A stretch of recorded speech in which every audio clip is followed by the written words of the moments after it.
Police आयुक्तालयातील परिमंडळ 2 मधील CBD विभाग अंतर्गत आज आपण मुद्देमाल हस्तांतरण कार्यक्रम आयोजित केला होता। याच्यामध्ये प्रत्येक पोलीस ठाण्यातील विविध गुन्ह्यातील चोरीस गेलेला माल तसेच गहाळ झालेला मुद्देमाल आपण तपासाच्या अनुषंगाने तो शोधून नागरिकांना वेळेमध्ये परत करण्यासाठी आपण प्रयत्न करत आहोत आणि त्याचाच भाग म्हणून आपण मुद्देमाल हस्तांतरण कार्यक्रम आयोजित केलेला आहे।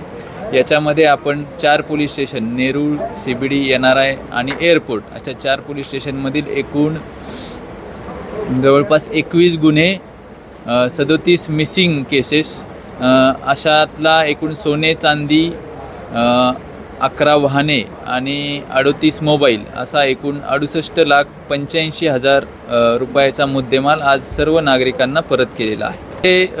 मी नागरिकांना एकच आवाहन करेल की बऱ्याच वेळा आपल्याकडून वस्तू गहाळ होते किंवा वस्तू चोरीला जाते तर तात्काळ आपण पोलीस स्टेशनला येऊन कंप्लेंट करणं गरजेचं आहे, जेणेकरून आम्हाला त्या ठिकाणी उपलब्ध असलेले तांत्रिक तपासाच्या अनुषंगाने तपास करणं सोयीस्कर होतं। नवी मुंबई पोलीस आयुक्तालयामध्ये माननीय CP सरांच्या मार्गदर्शनाखाली सर्व नागरिकांना त्यांचा जो चोरीस गेलेला मुद्देमाल आहे हा लवकरात लवकर कसा परत करता येईल या अनुषंगाने ही मुद्देमाल हस्तांतरण कार्यक्रमाची मोहीम आपण सर्व ठिकाणी राबवत आहोत।